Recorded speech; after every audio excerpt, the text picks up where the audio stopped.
I thought the worst day of my life was when my fated mate rejected me. I was wrong. The worst day was when his pack alpha forced me to wear this ridiculous dress and stand beside him as he married her. The lilac fabric clung to my skin like a shroud, each ruffle and bow a calculated insult. Lucien hadn't just rejected me 6 months ago. He'd kept me in the pack, relegated to the lowest ranks, a living reminder of his superiority. And now this. Standing 3 feet from him as he pledged forever to Marcella, her triumph radiating off her like expensive perfume. "Do you, Lucien Ashford, take this woman?" The chapel doors didn't open. They exploded. The concussive force sent the ancient oak panels spinning through the air like leaves. Every candle in the cathedral guttered at once. The ground itself trembled, and a scent flooded the space, pine and winter storms and something ancient, something that made my wolf lift its head for the first time in months. Wolves dropped to their knees, the officiant, the groomsmen, even Lucien wavered, his face draining of color. Marcella's perfectly painted lips parted in a silent gasp as she sank, her designer gown pooling around her like spilled cream. I remained standing. He filled the doorway like a force of nature-given form, easily 7 feet of corded muscle wrapped in fur-trimmed leather and battle-worn armor. His hair was black as a moonless night, his eyes the amber of predator gleam. But it was the raw power emanating from him that stole the air from the room, an alpha unlike anything I'd ever encountered. Those amber eyes swept the frozen congregation and locked on me. Only me. "Mine," he growled, the single word reverberating through my bones. Not a question, not a request. A statement of absolute truth that my wolf recognized even as my mind scrambled to catch up. He stalked down the aisle, each footfall deliberate, unstoppable. Lucien tried to stand to speak, but the giant's gaze flicked to him once, just once, and my former mate crumpled like paper. The stranger stopped before me, close enough that I had to tilt my head back to meet his eyes. Up close, I could see the scars, the silver streaks at his temples, the weight of centuries in his gaze. "I am Titus," he said, his voice gentler now but no less commanding. "And you, little wolf, are coming with me." The journey to the mountain territories passed in a blur of pine forests and winding roads that climbed ever higher into mist-shrouded peaks. Titus had wrapped me in his cloak, a massive thing that smelled of him and swallowed me whole, before carrying me out of that chapel like I weighed nothing. No one had tried to stop him. Lucien had remained on his knees, and Marcella's shrieks had faded to nothing as we disappeared into the night. I should have fought, should have demanded explanations, protested something, but my body had simply shut down, overloaded by too many emotions crashing through me at once. Relief, terror, confusion, and underneath it all something else, a humming recognition in my bones that intensified the closer I stayed to him. Now, sitting in the passenger seat of a vehicle built for someone twice my size, I finally found my voice. "Where are you taking me?" "Home," Titus said simply, his hands steady on the wheel as we navigated a switchback that would have terrified me if I had the energy for more fear. "My territory. You'll be safe there." "Safe from what? You just kidnapped me from a wedding." "Rescued," his jaw tightened. "There's a difference." "Is there?" My fingers twisted in the fabric of his cloak. "You walked in, declared me yours, and took me. That sounds like kidnapping." He was quiet for a long moment, and I thought maybe I'd angered him. When Lucien went quiet, it meant violence was coming. But Titus just exhaled slowly, like he was choosing his words with care. "You're right," he said finally. "I should have asked, should have approached this differently. But if I'd waited another moment, if I'd let that ceremony finish." His knuckles whitened on the steering wheel. "I've watched you suffer for 6 months, Frostine. Felt every moment of your pain like it was my own. I couldn't let it continue." "You don't even know me." "I know you're my mate. I know your wolf has been caged and starved. I know that pack was killing you slowly, piece by piece." He glanced at me then, and the intensity in those amber eyes made my breath catch. "And I know that if you truly want to leave once we arrive, I'll take you anywhere you wish to go. You have my word." I didn't know what to say to that. Lucien had never given me choices. had never asked what I wanted. The vehicle climbed higher, and eventually the paved road gave way to packed earth. We passed through a gate marked with symbols I didn't recognize, ancient pack wards, older than anything in Lucian's territory. The trees here were different too, massive evergreens that seemed to touch the sky, their branches heavy with snow despite it being early autumn in the valley below. Then I saw it, not a compound or a mansion like Lucian's ostentatious estate, but a village. Actual houses built into the mountainside, smoke curling from stone chimneys, lights glowing warm in windows. Wolves moved through the streets, some in human form, some shifted, going about evening routines with an ease that spoke of community, not hierarchy. Titus pulled up to a large lodge at the village's center. Before I could reach for the door handle, he was there, opening it, offering his hand. I ignored it and climbed out myself, my legs unsteady after hours of driving. The air hit me first, so clean it almost hurt, sharp with pine and snow and stone. Then the wolves appeared. Not threatening, not submissive, just curious. They kept a respectful distance, watching this stranger their alpha had brought home. "Everyone," Titus's voice carried across the clearing, gentle but commanding. "This is Frostine. She's under my protection. She's to be given space, respect, and anything she needs. Anyone who makes her uncomfortable will answer to me personally." A woman emerged from the lodge, older than me, with silver threading through her dark hair and kind eyes that crinkled at the corners. "Poor thing looks ready to collapse. Come on, dear. Let's get you settled before the men start hovering like oversized puppies."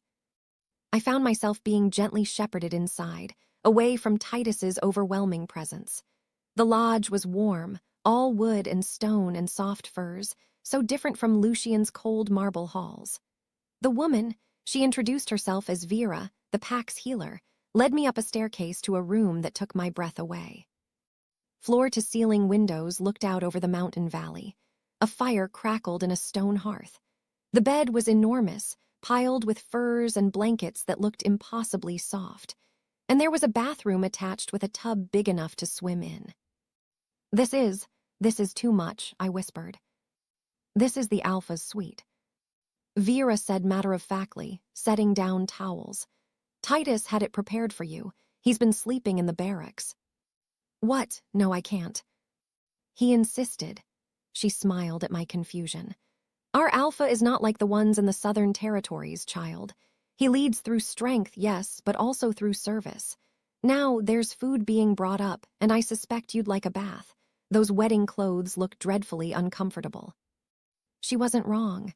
The lilac dress felt like it was strangling me, but as Vera moved toward the door, panic fluttered in my chest.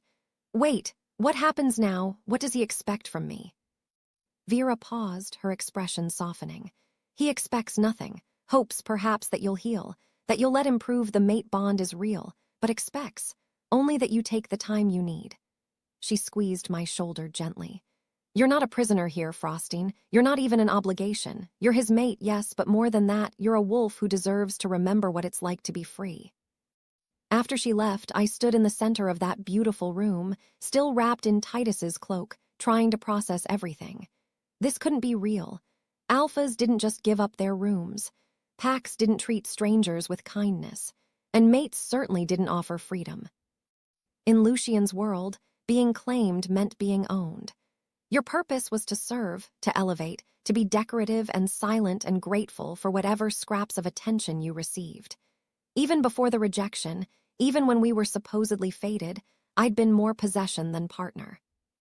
But Titus had carried me out of that chapel and then let me go, had driven me to safety and offered choices, had given me his room and taken nothing in return. A knock at the door made me jump.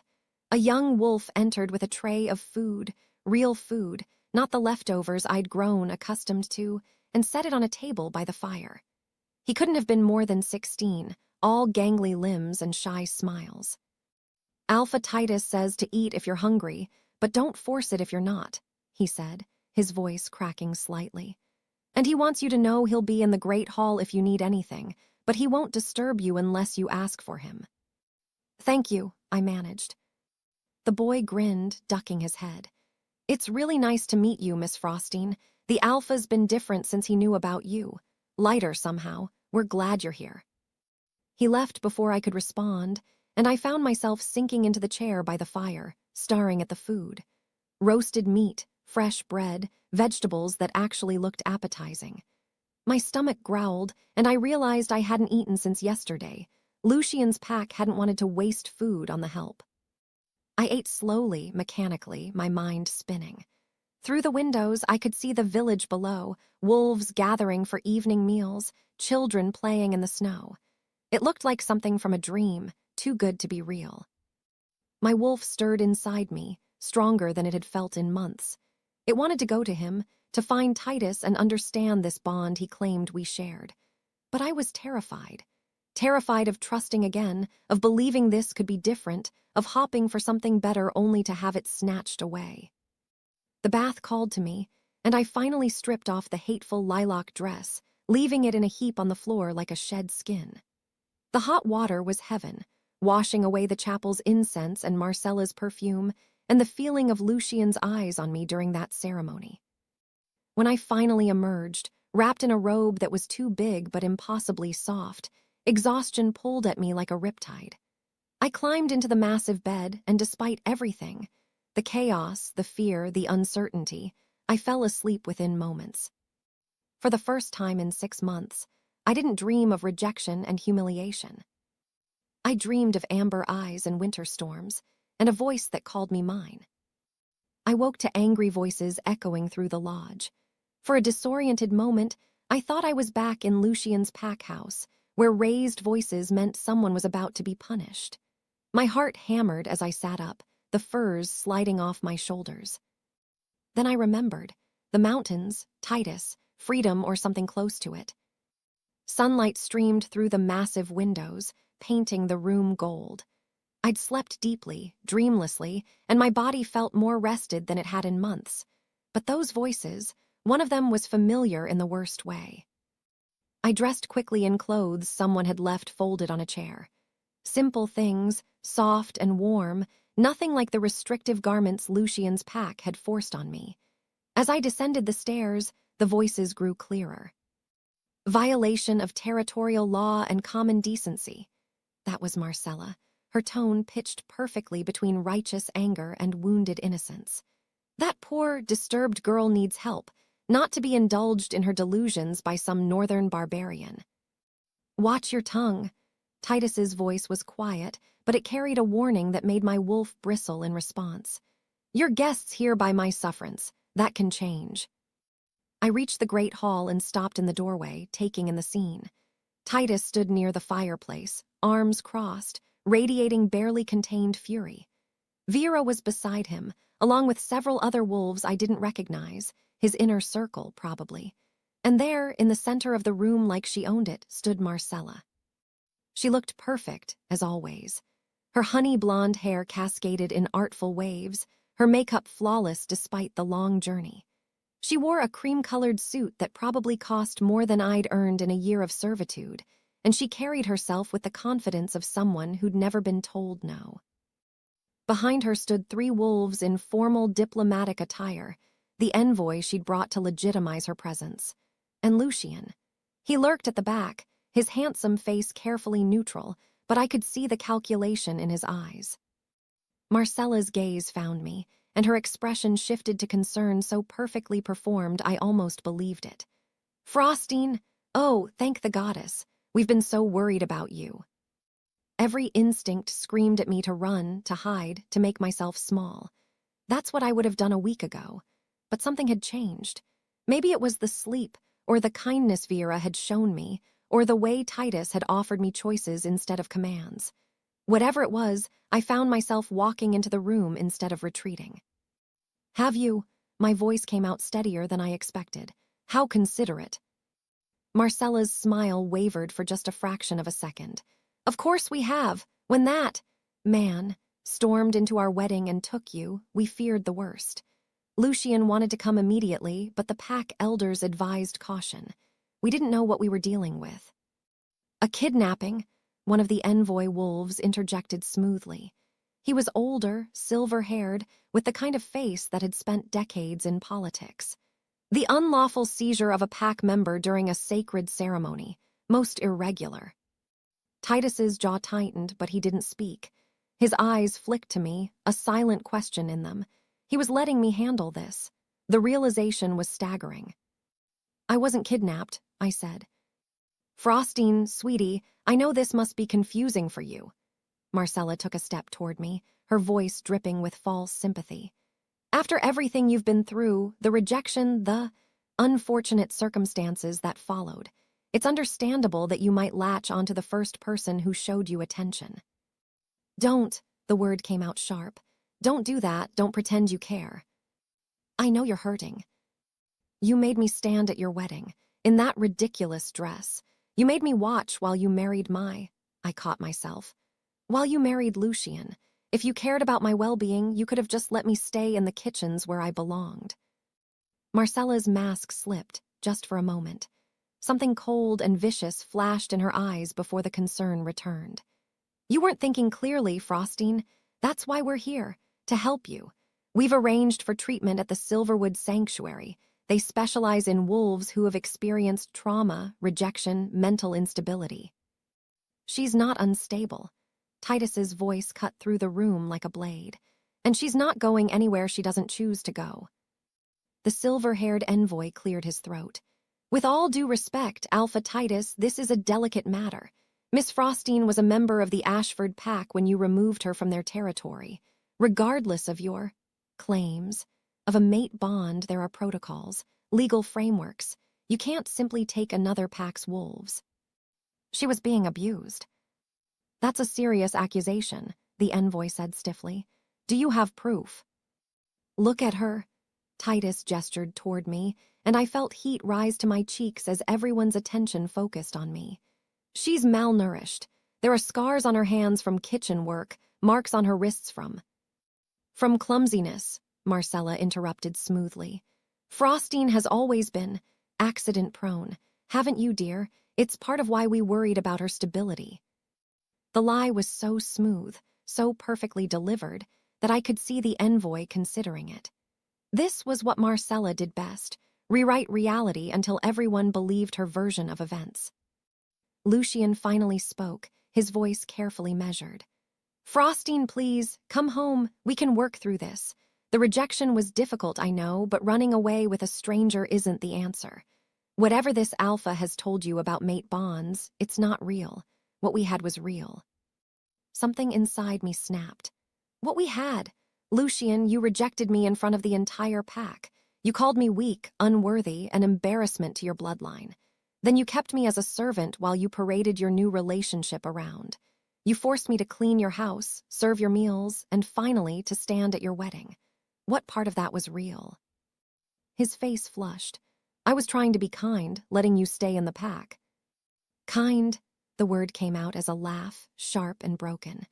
"You were being cruel. You wanted to keep me close enough to prove you'd made the right choice, to show everyone how much better Marcella was than me. Every day was a reminder that I wasn't enough." "Frostine, you're being hysterical."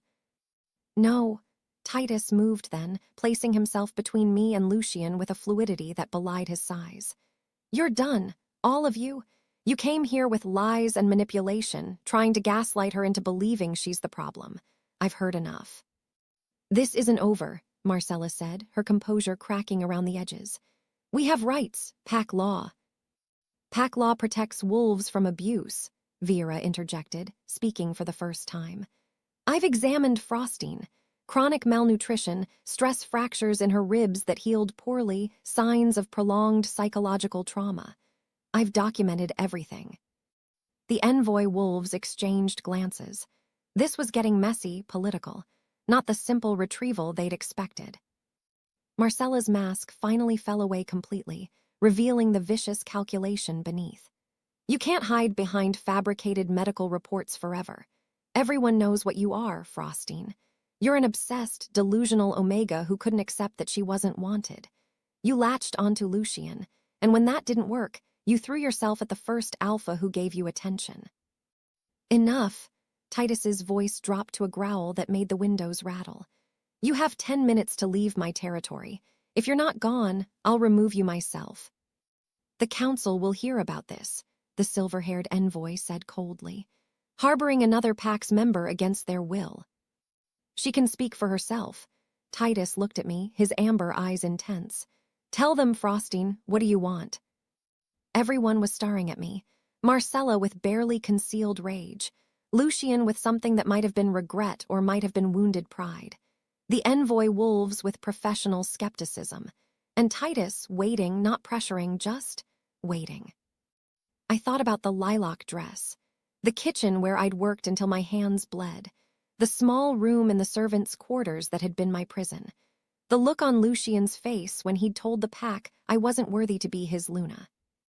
Then I thought about waking up in Titus's room, wrapped in soft furs, safe, about Vera's gentle kindness, about a village where wolves smiled at each other instead of calculating hierarchy, about a man who'd given me his bed and asked for nothing in return. I want to stay, I said clearly. I choose to stay here, with Titus. This is where I belong. Marcella's face contorted with fury, but before she could speak, Titus gestured to his wolves. Escort them to the border. If they return without official council summons, consider it an act of aggression. As they were herded toward the door, Marcella turned back, her voice venomous. This isn't over, Frosting. You're making a mistake you'll regret. He'll throw you away too once he realizes what you really are. Worthless. Broken. Nothing. The words hit like physical blows, landing in all the places I was still wounded. But then Titus was there, his hand gentle on my shoulder, his presence solid and real. Get out, he said softly, but the command in it was absolute. When they were gone, when the great hall was finally empty except for Titus's inner circle, I found I was shaking. Not from fear, but from the effort of standing my ground, of choosing myself for the first time in my life. You did well, Titus said quietly. I'm proud of you. And despite everything, despite Marcella's poison and Lucian's presence, and the knowledge that this was far from over, I felt something unfurl in my chest. Hope. The trembling didn't stop even after Marcella's convoy disappeared down the mountain road. I stood at the window of the great hall, watching until the last vehicle became a speck against the snow, my arms wrapped tight around myself like I could hold all my broken pieces together through sheer force of will. You should eat something, Vera said gently, but I shook my head. The thought of food made my stomach turn. Titus had retreated to the far side of the room, giving me space, but I could feel his attention on me like a physical touch. Finally, he spoke. Walk with me. It wasn't a command, just an invitation. I found myself nodding before I'd fully decided, and he led me out a side door into the crisp mountain air. The village was alive with afternoon activity. Children played in the snow, their laughter carrying on the wind. Wolves in various forms moved between buildings, some carrying firewood, others engaged in what looked like combat training in a cleared area. No one stared at us, but I felt the awareness, the curiosity. Titus led me up a trail that wound away from the village, into the forest where the massive evergreens created a cathedral of green and shadow. We walked in silence for several minutes, just the crunch of snow under our boots and the distant call of ravens. I'm sorry, he said finally, for what she said, for bringing all that to your doorstep. It's not your doorstep, it's yours. I don't even know what I am here. The words tumbled out before I could stop them. You keep calling me your mate, but I don't understand. Lucian was supposed to be my mate. Everyone said so. The pack elders confirmed it, and look how that turned out. We reached a clearing where a fallen log provided a natural bench overlooking the valley below. Titus gestured for me to sit, then settled beside me, careful to maintain a respectful distance despite the log's limited space. What do you know about mate bonds? He asked. I laughed bitterly. Apparently nothing. I thought I knew, thought I felt it with Lucian, that pull, that recognition. But it was easy for him to reject, so maybe it was never real. It might not have been. Titus's voice was thoughtful, measured. Tell me, when did you first recognize Lucian as your mate? When I turned 18. The pack elders brought us together for the ceremony, and when I saw him, I felt something like a thread connecting us. The memory tasted like ash in my mouth now. And before that, I frowned. Before that, we barely knew each other. He was the alpha's son, training with the elite wolves. I was nobody. Why? Because true mate bonds don't need ceremonies or confirmations. They don't wait for convenient timing or pack politics. He turned to face me fully, and the intensity in his amber eyes made my breath catch. They hit you like lightning, frosting, undeniable, inescapable, from the first moment. That's not what happened with Lucien. No, it's not. He paused, seeming to choose his words carefully. There are different types of bonds. Proximity bonds, formed when young wolves are pushed together by pack hierarchy and expectation. They can feel real, especially if both parties want them to be. But they're fragile, easy to break when something better comes along or when politics require it. You're saying what I felt wasn't real. I'm saying it wasn't a true mate bond. Those are rare, frosting, precious, and they can't be forced or manufactured or broken by choice. His hand moved, hesitating, then settled on the log between us, close but not touching. When you meet your true mate, your wolf knows. It's not a gentle pull. It's a certainty that rewrites everything you thought you understood about the world. I stared at his hand, at the scars marking his knuckles, the calluses that spoke of hard use. Is that what you felt when you saw me? No. His answer startled me into meeting his gaze. I felt it before I ever laid eyes on you. What? He exhaled slowly, and for the first time since I'd met him, he looked uncertain, vulnerable. It started 6 months ago. Dreams at first, fragments, your face, your voice, emotions that weren't mine, fear, pain, resignation. I thought I was losing my mind. Ancient alphas don't have prophetic dreams. That's fantasy. But they continued. They intensified. Every night I'd dream of you, feel what you felt. The rejection happened, and it was like someone drove a knife between my ribs. I felt your heart break, Frostine. Felt the moment you wanted to stop existing. His voice roughened, and I didn't even know your name. I couldn't breathe, couldn't process what he was telling me. I started searching, sent scouts, contacted other packs, tried to track the dream's source. It took weeks to narrow it down to Ashford territory, longer to identify you. By then, you'd been relegated to servant status. I watched from a distance, trying to understand what was happening, why I was connected to a wolf I'd never met. Why didn't you just take me then? Because I had no right. His hand clenched into a fist. You didn't know me, had no reason to trust me. For all you knew, I could have been another Lucien, another wolf looking to use you. I told myself I'd wait, give you time to heal, approach this properly. But you didn't wait. No, the word came out like gravel. Because the dreams got worse. Every night I felt your despair deepen, felt you fatting piece by piece. And then I learned about the wedding, that they were making you stand there, watch him marry her, endure that final humiliation. His eyes met mine, burning with emotion. I couldn't. I know it was selfish, reckless, possibly insane, but I couldn't let you suffer another moment when I had the power to stop it. My mind reeled, so you just decided I was yours. That's not better than Lucien claiming me. It's the same thing, someone else making choices about my life. You're right. He didn't argue, didn't deflect. That's why I told you then, and I'll tell you now. If you want to leave, I'll take you anywhere. If you want to reject this bond, I'll accept it. It will destroy me, but I'll accept it. Because real mates don't trap each other. They choose each other freely or not at all. How can I choose something I don't understand? You're asking me to believe in this bond, but I believed in a bond before. I trusted what I felt with Lucien, and I was wrong. How do I know this isn't the same mistake? You don't, he admitted. Not yet, but the difference is this. What you felt with Lucien was gentle enough that doubt could creep in, weak enough that rejection could shatter it. What I feel for you. He finally moved his hand, placing it palm up on the log, an offering, not a demand. It's not gentle, it's not fragile. It's the absolute certainty that you are the other half of my soul, and that truth exists whether you feel it yet or not. I looked at his hand, so much larger than mine, scarred and strong. I don't feel what you feel. I don't have dreams. I don't have certainty. I know. The understanding in his voice made my throat tight.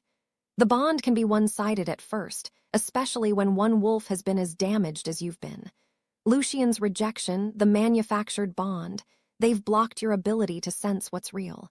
But it's there, Frostine. I know you feel something, even if you don't recognize it yet.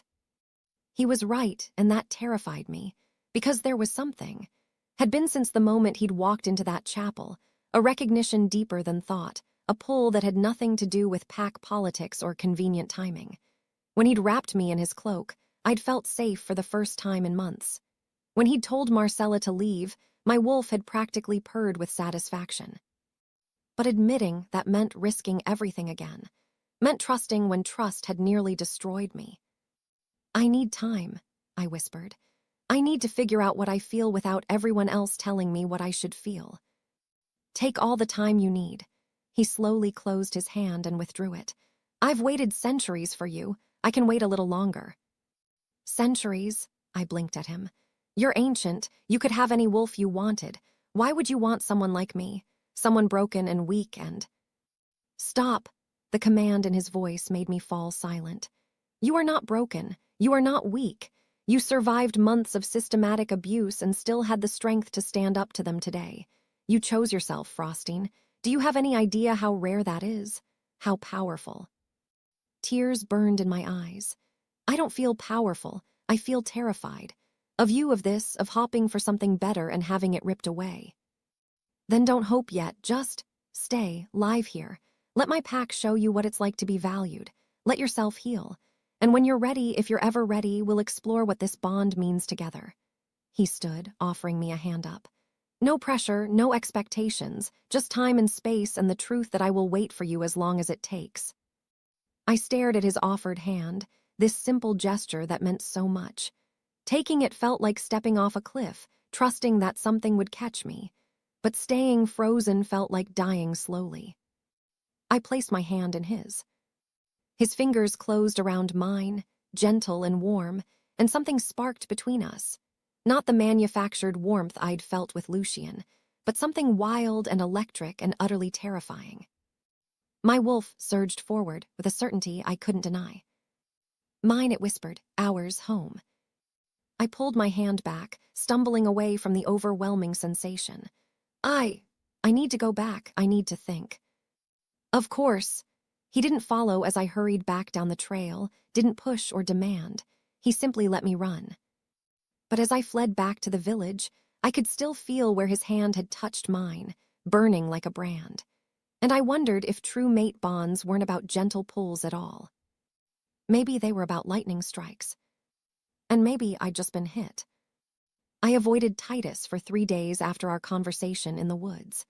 Not because I wanted to, but because every time I saw him across the village square or caught his scent on the mountain wind, that spark threatened to ignite into something I wasn't ready to name. Vera didn't push. She brought meals to my room, checked my healing ribs with gentle hands, and told me stories about the pack's history. About how Titus had built this place as a sanctuary for wolves who didn't fit the Southern Territory's rigid hierarchies. Omegas who'd been discarded. Betas deemed too weak. Even a few alphas who'd rejected the brutality their packs demanded. He collects broken things, Vera said one morning as she changed the dressing on cuts I'd forgotten I had. Not to keep them broken, but to show them they never were. On the 4th day, I woke before dawn with energy humming through my veins. Not nervous energy, but something else. Something that demanded movement. My wolf paced restlessly inside me, stronger than it had felt in. I couldn't remember how long. I dressed and slipped out of the lodge before anyone else stirred. The village was silent, blanketed in fresh snow that crunched under my boots. I walked without direction, just letting my feet carry me until I found myself at the training grounds I'd seen from a distance. Someone was already there. A woman moved through combat forms with deadly grace, her movements fluid despite her size. She was nearly as tall as Titus, built like a warrior, with dark skin and silver-white hair braided down her back. Scars crisscrossed her bare arms. She wore only a training vest despite the cold, and her eyes were the pale blue of glacier ice. She noticed me watching and stopped mid-form. "You're the new one, Frostine." I didn't mean to interrupt. You didn't. She grabbed a towel, wiping sweat from her face. I'm Kira, baiter of this pack and general keeper of order when Titus is being too soft. She said it with affection, not criticism. You're up early. Couldn't sleep, too much energy. Her pale eyes sharpened with interest. Show me your wolf. What? Shift, let me see her.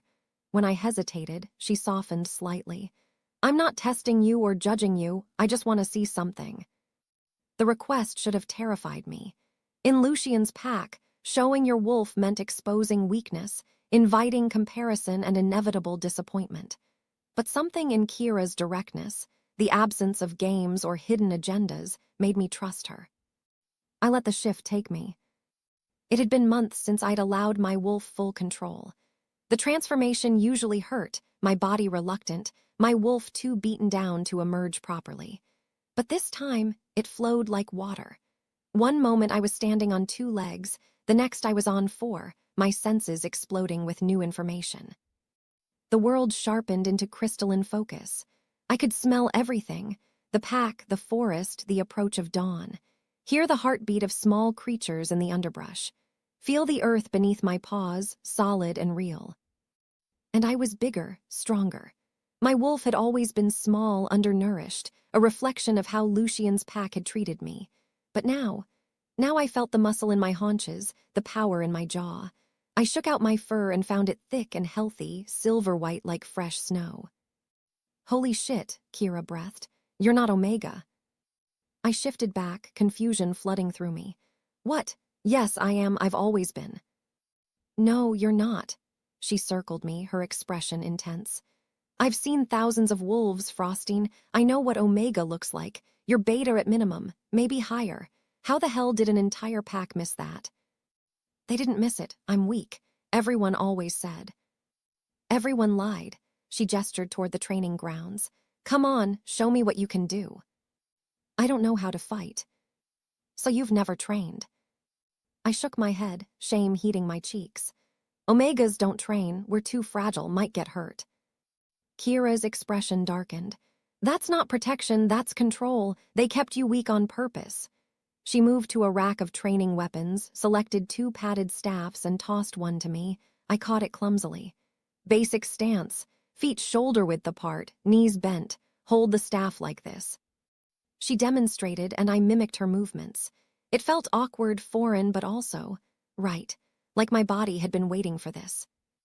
Now defend. She came at me slowly, telegraphing her movements. I blocked instinctively, the staff meeting hers with a crack that reverberated up my arms. We went back and forth, her attacks gradually increasing in speed and complexity. I should have been overwhelmed. Should have been on my ass within seconds.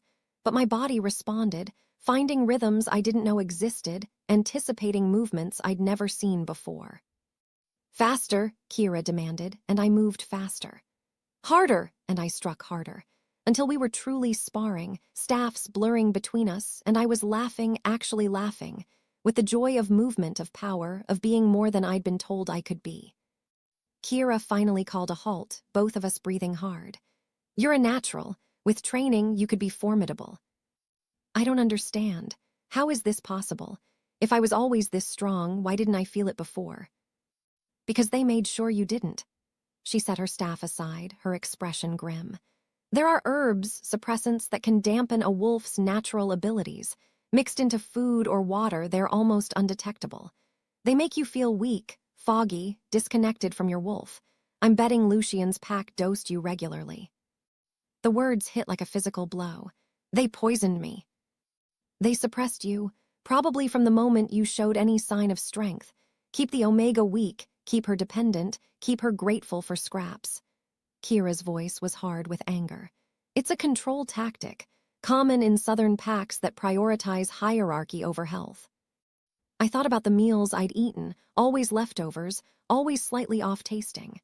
The tea the pack Omega supervisor had insisted I drink every morning for my health. The way I'd always felt tired, disconnected, less than I should be. How long until it's out of my system? It's already mostly gone.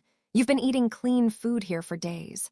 Your wolf is waking up, reclaiming what was stolen. She studied me with those glacier eyes. Give it another week and you'll realize just how much power they kept from you. Footsteps crunched in the snow behind us. I turned to find Titus approaching, his expression carefully neutral but his eyes sharp with concern. Everything all right? Your mate's not Omega, Kira announced bluntly. She's been suppressed, possibly for years. Something dangerous flashed across Titus's face, there and gone so quickly I almost missed it. You're certain? Completely. Watch. Kira tossed me the staff again. Frostine, shift and hold it. I shifted, and this time it was even easier.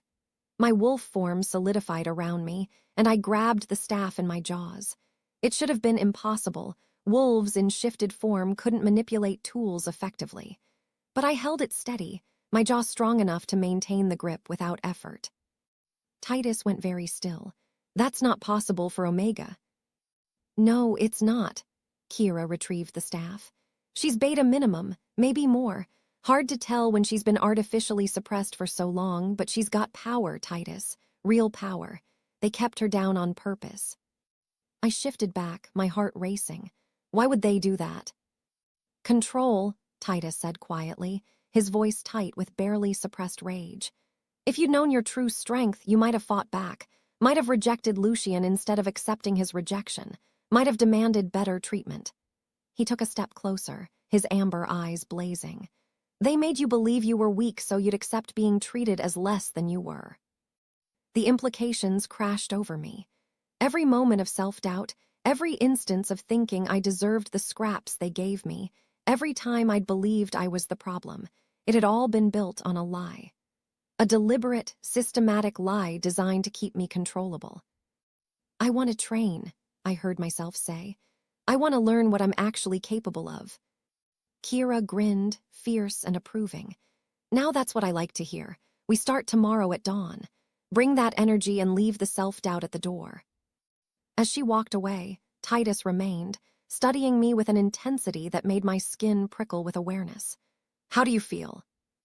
Angry, the admission burst out of me. Furious, they stole years from me, made me believe I was nothing when I was. I gestured helplessly. When I was this. Yes, you were always this. He moved closer and I didn't retreat. You were always strong, Frostine, always powerful. They just convinced you otherwise. But now you know the truth. The question is, what will you do with it? I thought about Marcella's cruel words, about Lucian's dismissive rejection, about every wolf who'd looked through me like I didn't exist. And I thought about the woman I'd been 4 days ago, broken, defeated, ready to accept humiliation as her due. That woman was gone, or maybe she'd never existed. Maybe I'd just been buried under layers of poison and lies, waiting for clean air and honest earth to remember what I was. I'm going to become everything they were afraid I'd be, I said. Titus's smile was slow and devastating. Good, I'll be here to watch you rise. As I walked back to the lodge, my wolf purred with satisfaction. For the first time in years, we were in agreement. We were done being small, done being convenient, done accepting less than we deserved. Lucian and his pack had tried to bury me alive, but they'd forgotten something crucial about wolves. We're very good at digging our way out. The training became my religion. Every dawn for 2 weeks, I met Kira at the grounds, and she systematically dismantled every limitation I'd accepted as truth. I learned to fight, to move with purpose instead of apology, to take up space instead of shrinking from it. My body transformed, muscle replacing the softness of starvation, strength flowing through limbs that had been kept deliberately weak. But it was more than physical. Every block I mastered, every strike that landed true, was proof that the lies had been just that, lies. I wasn't fragile, wasn't broken, wasn't less than. On the 15th day, a stranger arrived at the lodge just as I was finishing breakfast. He was young, barely 20, with the nervous energy of someone carrying dangerous information. Titus met him privately in his study, but I caught fragments of their conversation through the door. Couldn't stay silent anymore. You're risking everything. She deserves to know the truth. When Titus emerged, his expression was carefully controlled, but I'd learned to read the tension in his shoulders, the tightness around his eyes. "Frosting, this is Owen. He has something to tell you. I'll stay if you want or give you privacy." "Stay," I said immediately. Whatever this was, I wanted him there. Owen twisted his hands together, his gaze darting between us. "I'm from Ashford Pack. Was from it, I mean, I left 3 days ago. Can't go back." He took a shaky breath. "I worked in the Alpha's household. Cleaning, errands, that sort of thing. I saw things I wasn't supposed to see." "What things?" My voice came out steadier than I felt. "Marcella, she's not. She's not what everyone thinks. I saw her meeting with a witch from the Eastern Covens, multiple times, starting about 8 months ago." He pulled a crumpled piece of paper from his pocket. "I found this in her room when I was cleaning. Couldn't read most of it, the handwriting was terrible and parts were in languages I don't know, but I recognized some words. Wolfsbane, binding, severance." Titus took the paper, his jaw tightening as he scanned it. "This is a recipe for a suppressant that weakens mate bonds." "There's more," Owen continued, the words tumbling out now. "I overheard her talking to the witch 2 weeks before the rejection. She said the bond between you and Lucian needed to be manageable by the time she made her move. That she'd been doozing you both for months, making the connection weak enough that he could reject you without it killing him." The room tilted. "She poisoned us." "The wolfsbane you were getting was double-purposed. It kept your wolf weak, yeah, but it also dampened the mate bond. Made it feel less intense, less real, easy to dismiss." Owen's expression was pained. "She wanted Lucian for his position, his pack connections, but he was supposed to be bonded to you, so she had to make sure that bond could be broken." "Why are you telling me this?" Titus asked, his voice dangerously quiet. "Why risk coming here?" "Because it's not right." Owen met his gaze squarely despite the obvious fear. "I watched Frosting for months, watched her take abuse, work herself to exhaustion, accept treatment that would have broken most wolves. And I knew, we all knew, those of us at the bottom, that something was wrong, that she didn't deserve what was happening. But we were too afraid to speak up." "Until now," I said softly. "Until now, when Marcella started talking about coming after you, about forcing you back for treatment. I couldn't stay quiet anymore. She's planning something worse. I don't know what, but she's been meeting with council members, spreading stories about Alpha Titus kidnapping unstable wolves. She's building a case to have you forcibly returned." Titus moved to the window, his massive frame rigid with controlled fury. "She's afraid. Frosting choosing to stay here, choosing strength over submission. It threatens everything Marcella's built. If other wolves realize they can leave, can reject the abuse, her carefully constructed hierarchy crumbles." "There's something else." Owen hesitated, then continued. "I heard Marcella and Lucian arguing 3 nights ago. He wanted to let it go, said you'd made your choice and they should respect it. She told him he was weak, that you were an embarrassment he needed to erase, a mistake that had to be corrected or his reputation would never recover."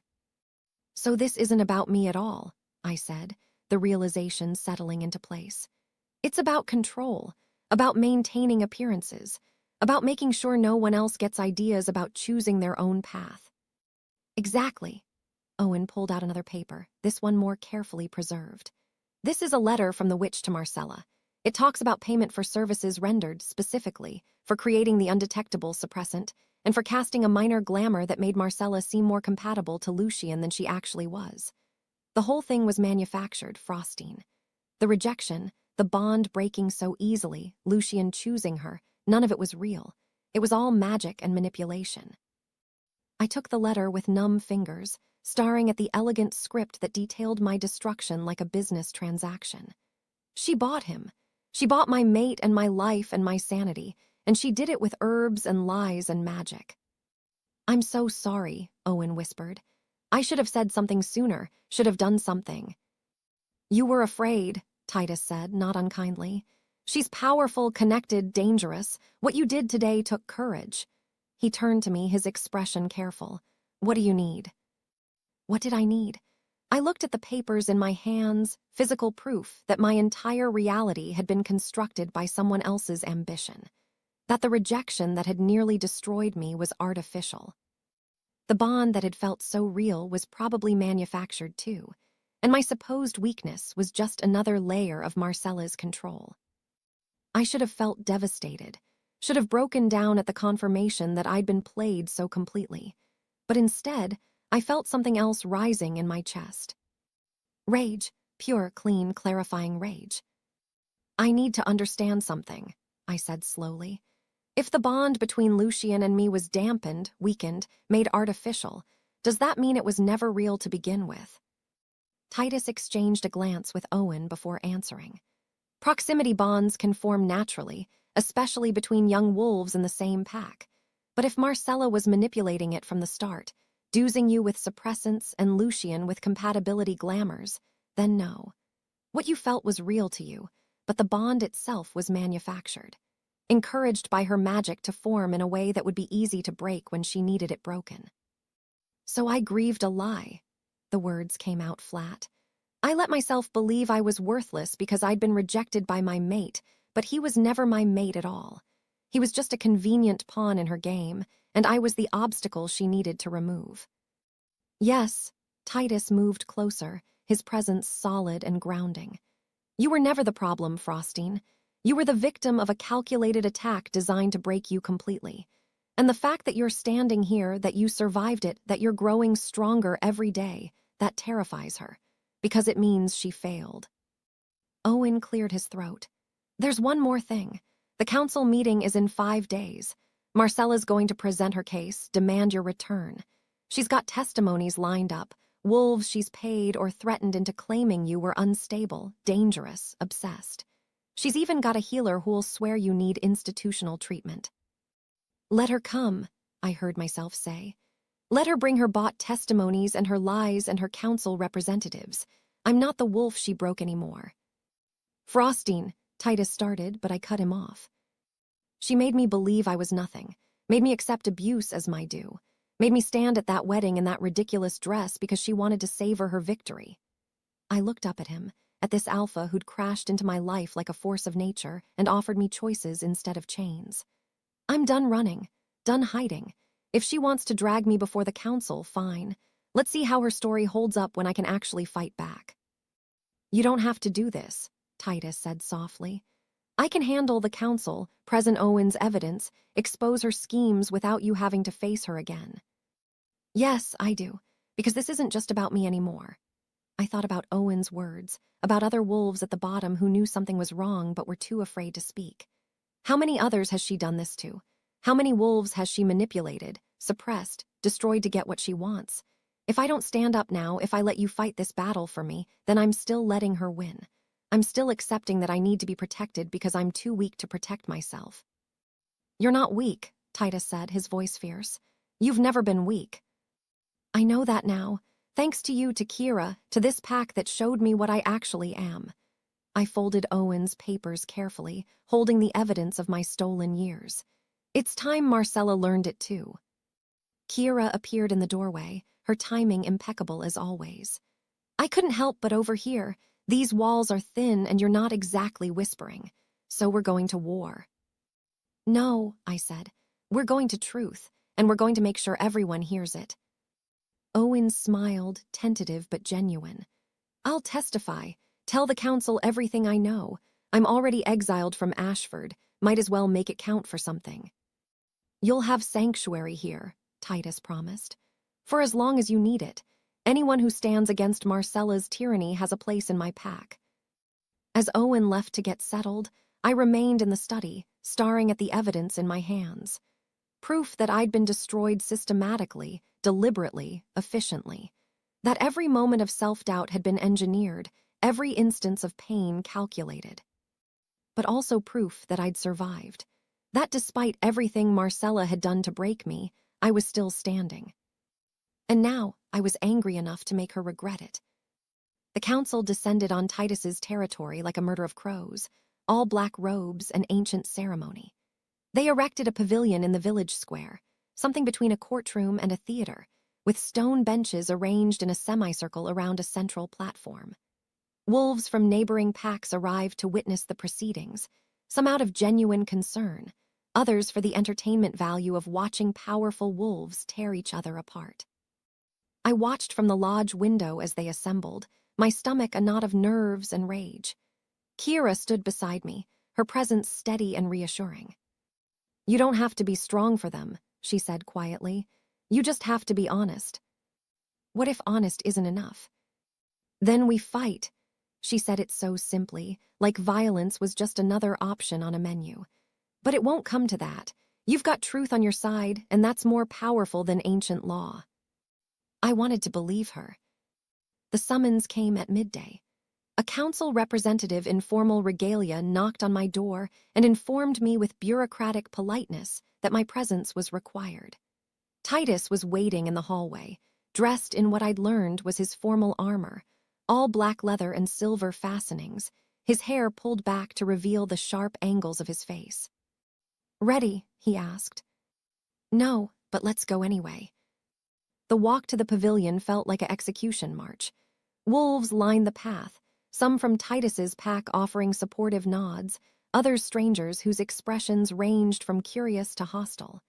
I kept my spine straight, my chin up, channeling every ounce of strength Kira had beaten into me over the past weeks. The pavilion was already full. Council members sat in elevated positions, their faces carefully neutral. And there, on the opposite side of the platform, stood Lucian. He looked different than I remembered. Thinner, with shadows under his eyes that spoke of sleepless nights. His formal attire was impeccable as always, but something in his posture suggested discomfort. Beside him stood 3 pack elders I recognized, stone-faced wolves who'd spent decades enforcing Ashford hierarchy. And slightly behind them, radiating satisfaction barely concealed as concern, was Marcella. She wore white. Of course she did.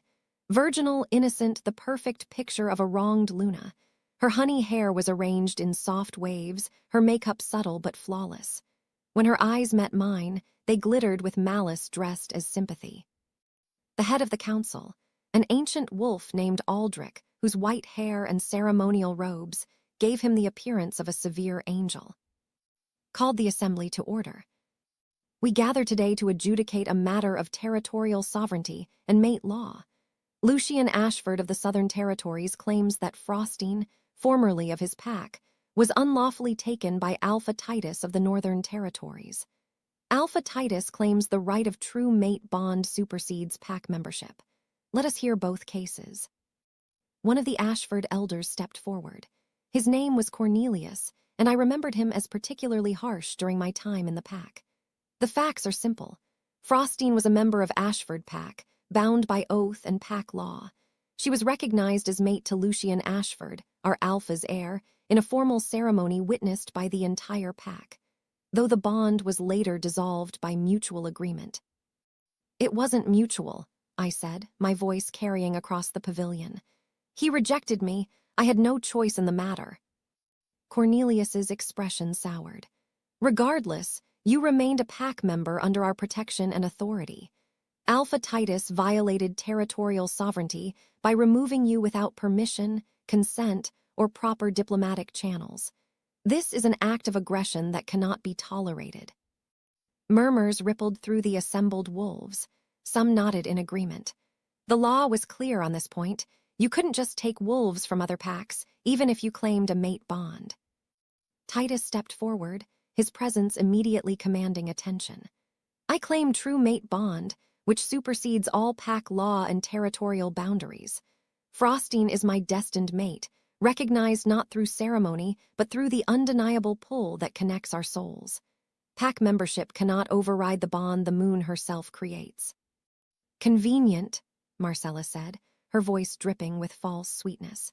"That this supposed true mate bond only revealed itself after Frostine became available, after she'd been rejected by her actual mate. It sounds less like destiny and more like opportunistic predation on a vulnerable, unstable wolf." "I am not unstable," I said, forcing myself to look at her directly. "And I was never Lucian's true mate." "Of course you were," Cornelius interjected. "The ceremony was a lie." Owen stepped onto the platform, and I saw Marcella's face go pale beneath her makeup. "I'm Owen Kerr, formerly of Ashford Pack. I have evidence that Marcella Ashford manipulated the mate bond between Frostine and Lucian using wolfsbane and magic purchased from Eastern covens. The bond was manufactured to be weak enough to break when convenient. He held up the papers, and the council members leaned forward with interest. Cornelius sputtered protests, but Aldrich silenced him with a raised hand. These are serious accusations. Do you have proof? Letters detailing payment for services rendered, recipes for suppressants, testimony from others in the household who witnessed Marcella's meetings with the witch. Owen's voice was steady despite the obvious fear. Frostine was systematically poisoned and manipulated. The rejection wasn't natural, it was engineered. The pavilion erupted into chaos. Wolves shouted questions, accusations. Marcella's carefully constructed mask cracked, fury bleeding through. This is absurd. The desperate lies of a disgruntled servant and a disturbed Omega trying to justify her obsession. I'm not Omega. I stepped forward, and the authority in my voice surprised even me. I'm Beta at minimum, possibly higher. Ashford Pack kept me suppressed with wolfsbane, kept me weak and compliant and easy to control. They made me believe I was nothing so I'd accept being treated as nothing. Frostine, Lucian spoke for the first time, and I was shocked to hear pain in his voice. He looked at Marcella, something like horror dawning in his eyes. Is this true? Did you manipulate the bond? Of course not. Lucian, you can't possibly believe. I felt it, he said quietly. When I rejected her, it should have destroyed me. True mate rejections are agonizing, sometimes fatal, but it was easy, too easy. I thought it meant we weren't actually compatible, that the ceremony had been wrong. But if you were dampening the bond all along. You're being ridiculous. She's clearly manipulating you. Enough. Aldrich's voice cut through the chaos like a blade. This council will examine the evidence presented. If these claims are substantiated, we will take appropriate action against those responsible for using magic to manipulate sacred mate bonds. He fixed Marcella with a look that could have frozen fire. Mate bond manipulation is one of our highest crimes. If found guilty, the consequences are severe. Marcella's composure finally shattered completely. This is a witch hunt. You're taking the word of traitors and thieves over a Luna's. You're not a Luna, I said, and something in my voice made everyone fall silent. You're a fraud who bought her position with poison and lies. You destroyed me, or tried to, because I was in your way. You kept me weak because strong wolves don't accept abuse. You made me believe I deserved scraps because wolves who know their worth demand better. I moved closer to her, and she actually took a step back. But you failed. I survived your poison. I survived your schemes. I found a pack that showed me what I actually am, and now I'm standing here, stronger than you ever wanted me to be, ready to burn down every lie you've built your life on. You can't prove any of this, Marcella hissed, but her voice shook. We can. Vera stepped onto the platform, carrying a wooden case. I've analyzed Frostine's blood. The wolfsbane levels were severe months, possibly years of regular dosing. I've also examined the so-called tea that was being forced on her at Ashford Pack. It's laced with suppressants designed specifically to weaken mate bonds and inhibit wolf abilities. She opened the case, revealing vials and samples. This is scientific evidence, not just testimony. Frostine was systematically poisoned. Aldrich examined the vials, his expression growing darker with each one. Other council members conferred in low voices. The assembled wolves watched with rapt attention as everything I described was confirmed by cold, hard evidence. Lucian looked like he might be sick. Marcella, tell me they're lying. Tell me you didn't. It doesn't matter what I did. Marcella's composure finally exploded entirely. She was nothing, an Omega embarrassment that would have dragged you down. I saved you from a pathetic bond, gave you a proper Luna, elevated your status. You destroyed an innocent wolf for your own ambition, Aldrich said coldly. You violated sacred law, used forbidden magic, and attempted to cover your crimes with more manipulation. This council finds sufficient evidence to proceed with a full investigation and trial.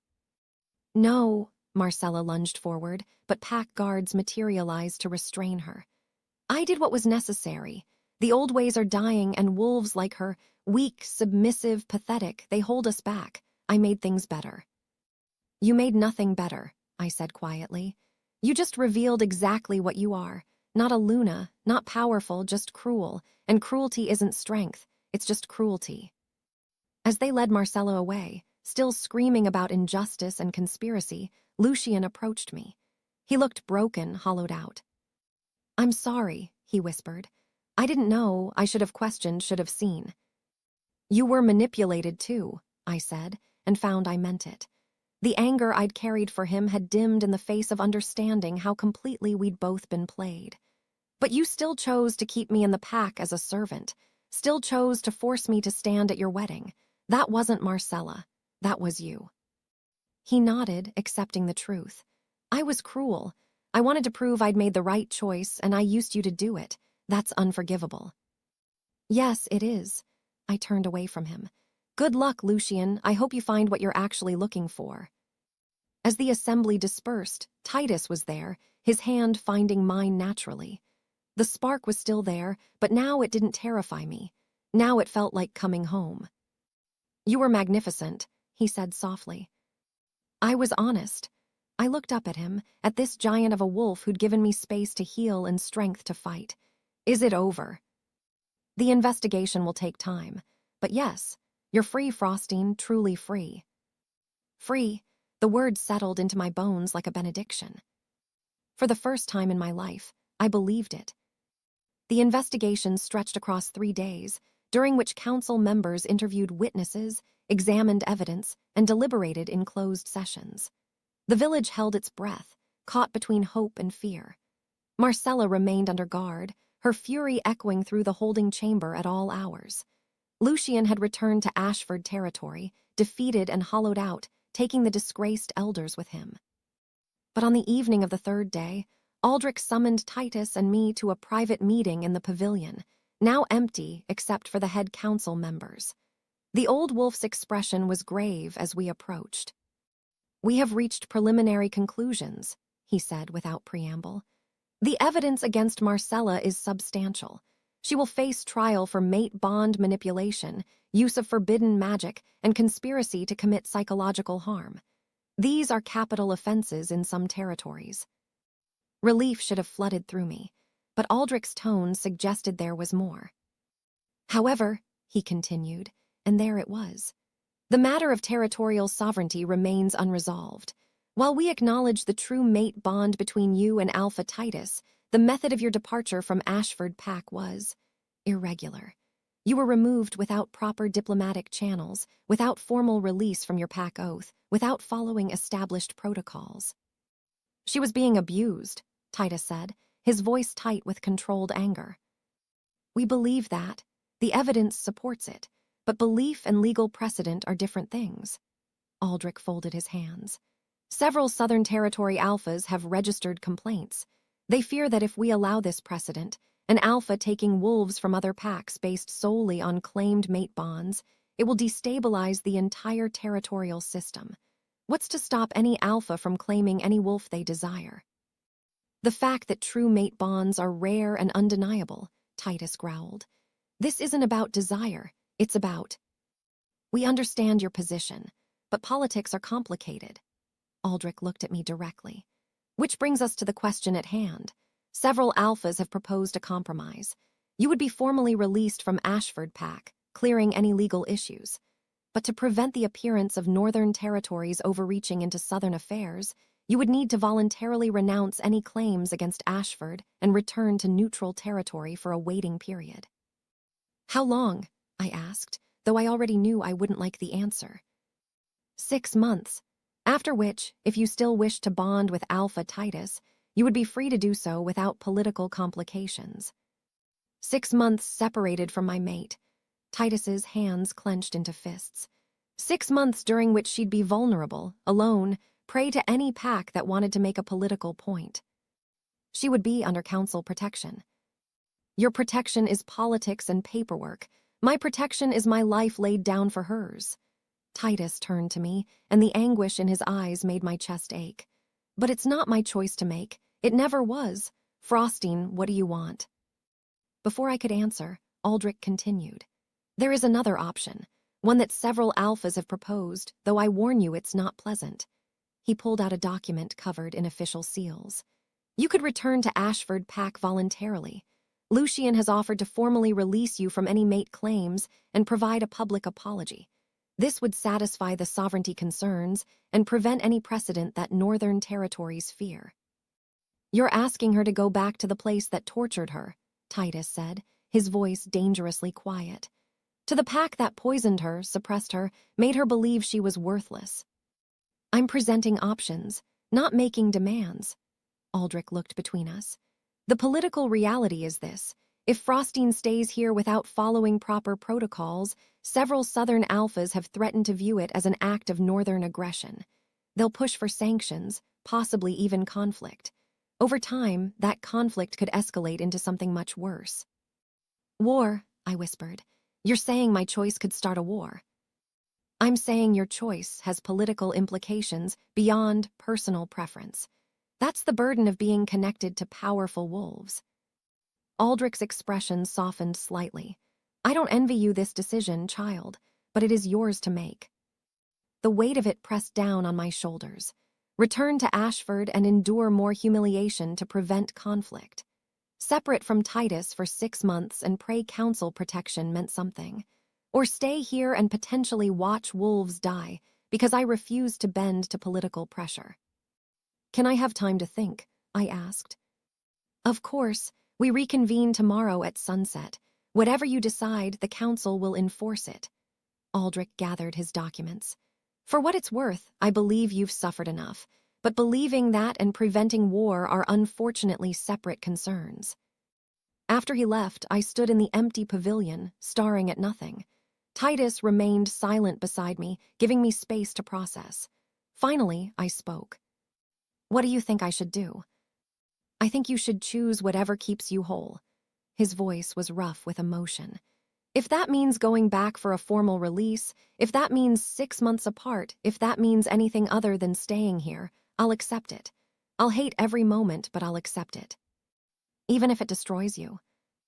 Even then, because you choosing yourself, choosing what you need, is worth more than my comfort.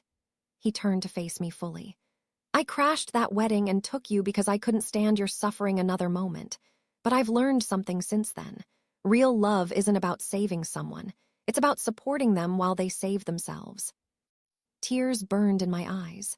What if I'm not strong enough? What if going back breaks me completely? Then you come back here and we put you together again. And again, as many times as it takes.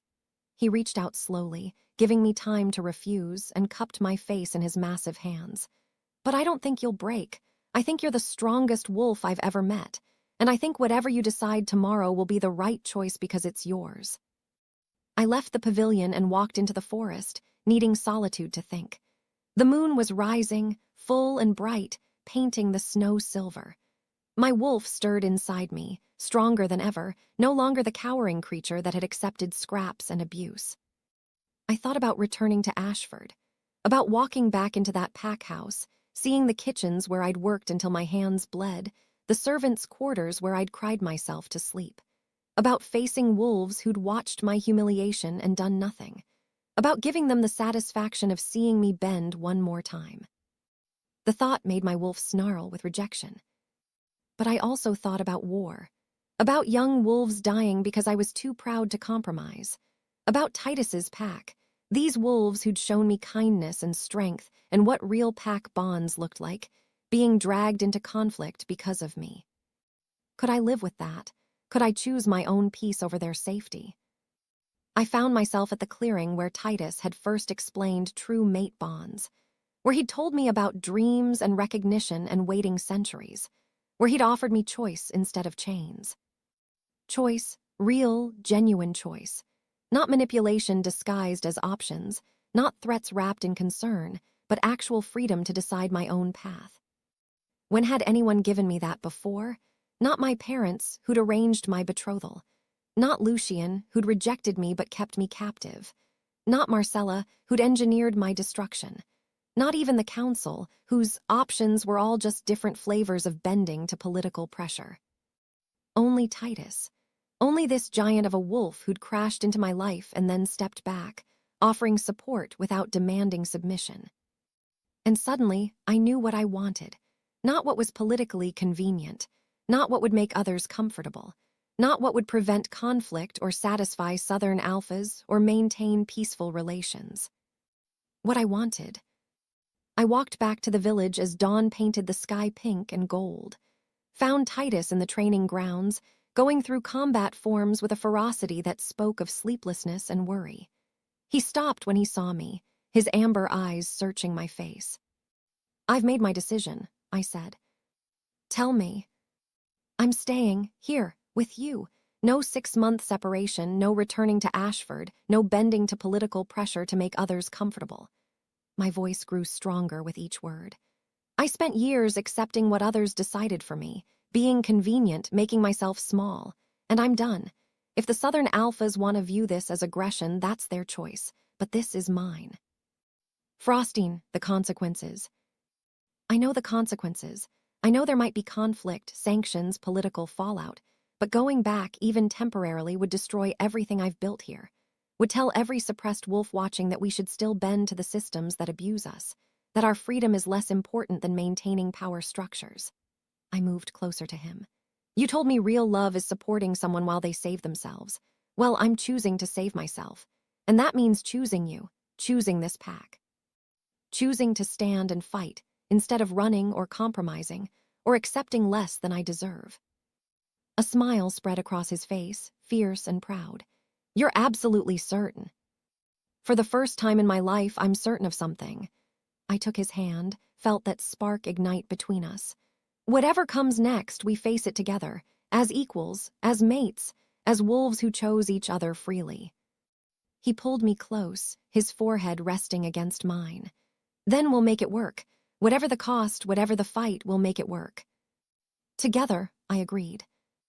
And as the sun rose over the mountains, painting everything gold and new, I finally understood what freedom felt like. It felt like choosing myself, and choosing him. It felt like home. When I delivered my decision to the council at sunset, I expected resistance, argument, threats of consequences. What I didn't expect was the quiet wolf who stood up from the back of the assembly and said, "I stand with her." She was small, dark-haired, with scars on her arms that spoke of hard living. From the Eastern Territories, based on her accent. An Omega, based on how she held herself, or how she'd been taught to hold herself. "Your name?" Aldrich asked, clearly as surprised as everyone else. "Iris Thornwood, of the Eastern Ridge Pack, former member." She swallowed hard but didn't back down. "I was rejected by my mate 3 years ago. They kept me in the pack as labor. Fed me suppressants, told me I was too weak to survive elsewhere. I believed them until I heard about Frosting, about a wolf who survived the same thing and chose herself." Another wolf stood, this one from the Western Territories, then another, and another. Within minutes, a dozen wolves were on their feet, each with similar stories. Suppressants, abuse disguised as protection, rejections that trapped rather than freed, ancient laws used to justify cruelty. Aldrich looked genuinely shaken. "This is irregular. This is the truth you've been ignoring." A massive wolf stepped forward, not as large as Titus, but formidable nonetheless. Alpha Marcus of the Western Vale Pack, I recognized him from the earlier proceedings. I've watched the Southern Territories use ancient law to brutalize their weaker members for decades. Watched alphas claim pack sovereignty to justify keeping wolves prisoner. I stayed silent because it wasn't my business. But if we're deciding whether to punish Titus for rescuing his mate from abuse, then it's everyone's business. Alpha Marcus, you're suggesting we invalidate centuries of territorial law. I'm suggesting we examine whether those laws serve justice or just power. Marcus's voice carried across the pavilion. The ancient laws were created to protect wolves, to maintain order, to ensure packs could govern themselves. But they've been twisted into tools of oppression, used to keep the weak weak and the powerful unaccountable. Another alpha stood, this one from the Northern Territories, a grizzled wolf named Helena with silver hair and battle scars. "I've received 3 requests for sanctuary in the past week. all from wolves who heard about Frostine, all from packs that were using ancient law to justify abuse. If we punish her for choosing freedom, we're telling those wolves that the law protects their abusers, not them. The law protects pack structure, one of the Southern Alphas argued, a sleek wolf named Desmond whose territory bordered Lucian's. Without sovereignty, without hierarchy, we descend into chaos. Chaos, Iris said quietly, but her voice carried. Is that what you call freedom? Because I've lived under your order, and it felt a lot like dying slowly. The Southern Alpha's face reddened. You don't understand the complexities. I understand that I was beaten for asking for adequate food. I understand that I was dosed with wolfsbane daily to keep me compliant. I understand that when I tried to leave, I was told the ancient laws required my Alpha's permission, which he would never grant. Iris's voice grew stronger. So explain to me how those laws protected me, Alpha Desmond. Please, I'm very interested in the complexities. Desmond had no answer. Titus moved to the center of the pavilion, commanding immediate attention. The Southern Territories are afraid, not of me taking one wolf. They're afraid of what happens when wolves realize they can choose, when the suppressed learn they don't have to accept abuse, when the weak discover they were kept weak intentionally. He looked at each alpha in turn. You're afraid your carefully constructed hierarchies will crumble, and you're right, they should. You're advocating for anarchy, another Southern alpha spat. I'm advocating for choice, for accountability, for laws that protect wolves instead of entrapping them. Titus's amber eyes blazed. Frostine isn't special because I claim her as my mate. She's special because she survived something that should have destroyed her, and instead of accepting defeat, she chose to rise. How many other wolves could do the same if they weren't being systematically suppressed? Kira stepped forward, adding her voice to the growing coalition. I was deemed too aggressive for an Omega in my birth pack. They tried to break me with punishments and restrictions. When I fought back, they invoked ancient law, said I was violating pack hierarchy threatening order.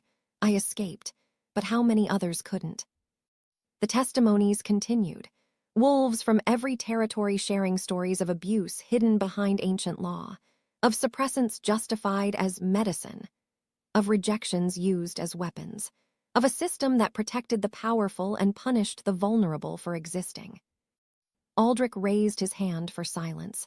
When the pavilion finally quieted, his expression was troubled. What you're describing, if even half of it is true, it suggests systematic problems far beyond this individual case. It's all true, Helena said grimly. We've all known it. Some of us just pretended not to see because confronting it meant challenging everything our society is built on. So what do you propose? Aldrich asked. We cannot simply dissolve territorial sovereignty.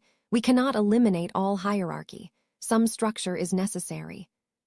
Structure, yes. Oppression, no. Marcus moved beside Titus, a clear show of solidarity. I propose we form a coalition, territories committed to real reform, to examining our laws and removing the ones that enable abuse, to holding alphas accountable for how they treat their wolves, to making sanctuary available for those who need it. You're describing a schism, Desmond said, his voice tight with anger. You're proposing to split the council. I'm proposing we evolve or become irrelevant. Marcus looked at the assembled wolves, at the Omega standing beside former alphas, at the coalition forming before their eyes. Because if we don't change, wolves will keep suffering, and eventually they'll stop asking permission to leave. They'll just fight. Is that what you want? War. The Southern alphas exchanged glances. They could see what was happening, power shifting, alliances forming, the old order cracking. Some looked furious, others looked frightened. A few looked thoughtful. One of them, an older alpha named Thorn, finally spoke. If we agree to examine these laws, to consider reforms, will the Northern Territories agree to follow proper diplomatic channels going forward? Define proper, Titus said carefully. Formal sanctuary requests, documentation of abuse, council oversight of territorial disputes. Thorn looked uncomfortable, like the words tasted bad. And a guarantee that this doesn't become an excuse for territory raiding disguised as rescue. Agreed, Titus said. With one condition. Any wolf who requests sanctuary gets it, no questions asked, while their case is being reviewed. No more forcing victims to prove their abuse to their abusers before they can leave. That could be exploited. So could the current system. Except the current system is definitely being exploited, and we have a dozen wolves here who'll testify to it. Titus's voice was hard. Those are my terms. Take them or prepare for every suppressed wolf in your territories to hear about frosting and realize they have options. The threat hung in the air, clear and undeniable. This wasn't just about one wolf anymore. It was about a movement, a shift in how power operated. The Southern Alphas could adapt or watch their carefully controlled hierarchies dissolve. Aldrich looked exhausted. This council will take a recess to discuss these proposals. We reconvene in 2 hours. He fixed Titus with a stern look. I hope you understand what you're starting. A reckoning, Titus said simply, long overdue. As the assembly dispersed into heated conversations, Iris approached me hesitantly. Thank you for standing up, for being brave enough to choose yourself. I've been afraid for so long, and watching you, it made me remember I could be brave too. You walked into a council assembly and challenged an alpha, I said softly. That's not bravery, that's courage. What's the difference? Bravery is not feeling fear. Courage is feeling it and doing the right thing anyway. I squeezed her hand. You're already free, Iris. You just needed to remember it. Other wolves approached, some sharing their stories, others simply offering solidarity. What had started as my personal battle had become something larger. A coalition of the suppressed, the rejected, the wolves who'd survived systems designed to break them. Titus found me in the center of it all, surrounded by wolves who'd found their voices. You've started a revolution, he said quietly. I just wanted freedom. That's how all revolutions start, one person deciding they deserve better. He looked at the growing crowd, at wolves from different territories finding common cause. The question is, what do we do with it? Kira joined us, her expression fierce. We organize, we document, we make it impossible for them to ignore what's been happening, and we make sure every suppressed wolf knows they have options. The Southern Alphas will fight this, I said. Let them, Kira's smile was sharp. They're fighting the tide, and the tide always wins. When the council reconvened, Aldrich looked like he'd aged a decade. After extensive deliberation, we've reached a compromise. The council acknowledges systematic issues in how ancient laws have been applied. We agree to form a reform committee to examine these laws and propose changes. The Southern Alphas looked mutinous, but stayed silent. Additionally, we establish a formal sanctuary protocol. Any wolf claiming abuse may request temporary sanctuary while their case is reviewed by neutral parties. Alphas who refuse to cooperate with investigations will face council sanctions. It wasn't everything, but it was something, a crack in the wall, a foothold for change. And regarding frosting, Titus asked. The council recognizes the true mate bond and acknowledges that extraordinary circumstances justified extraordinary actions. She is formally released from Ashford Pack with no conditions. The matter is closed. Aldrich looked at the assembled wolves. But make no mistake, what happened here today changes everything. We've opened a door that cannot be closed. I pray we're prepared for what comes through it. As the official proceedings ended, wolves gathered in small groups, making plans, forming alliances, plotting the future. I stood with Titus, watching a movement be born from pain and courage. Are you ready for this? He asked, for being the wolf who started it all. I thought about the girl in the lilac dress, forced to watch her mate marry someone else. About the broken Omega who'd accepted abuse as her due. About the suppressed wolf who'd forgotten she had teeth. I'm ready to make sure no one else has to suffer what I did, I said. If that makes me a revolutionary, so be it. He kissed my forehead gently. Then, let's burn down the old world and build something better. And surrounded by wolves who'd found their strength, I believed we could. 3 weeks after the council's decision, Lucian requested a formal audience. Not through diplomatic channels or official summons, but a personal appeal delivered by a messenger who looked terrified to be carrying it. "He says he needs closure," the young wolf stammered, holding out the sealed letter. "Says there are things that need to be settled between you. He's asking for a gathering under neutral terms. Just him, you, and witnesses of your choosing." I broke the seal and read Lucian's careful script. The letter was formal, almost stiff, but underneath I could sense desperation. He wanted to face me, to say whatever he'd been carrying since Marcella's schemes were exposed. The letter ended with a single line that made my chest tighten. I need to know if what I felt was ever real, or if she poisoned all of it. Titus read over my shoulder, his presence warm against my back. "You don't have to do this. You owe him nothing." "I know, but maybe I need to do it for me, to close that chapter completely." I looked up at him. "Will you be there?" "Always." The gathering was set for the village square, open air and public. Lucian had requested privacy, but I'd refused. If we were doing this, we were doing it where everyone could see. No more secrets. No more manipulation hidden behind closed doors. He arrived at sunset, alone as promised. He looked different, thinner, with new lines around his eyes that aged him beyond his years. His usual arrogance was gone, replaced by something that looked almost like humility. Almost. The square was packed. Titus's pack, of course, but also wolves from the coalition that had formed after the council meeting. Iris was there, and Kira, and Alpha Marcus. Even some Southern Territory wolves had come, drawn by curiosity or the promise of drama. Lucian stopped a respectful distance away. "Frostine, thank you for agreeing to meet." "I didn't agree for you," I said clearly. "I agreed for me, so say what you need to say." He flinched but nodded. "I've spent weeks trying to understand what happened, what was real and what Marcella manufactured. The wolfsbane, the suppressants, the magic, how much of what I felt was genuine and how much was her manipulation." "Does it matter?" "Yes, because if none of it was real, if I was just her puppet from the start, then maybe I'm not responsible for what I did to you." He met my eyes, and I saw the plea in them. "I need to know if I'm a monster or a victim." "You're both."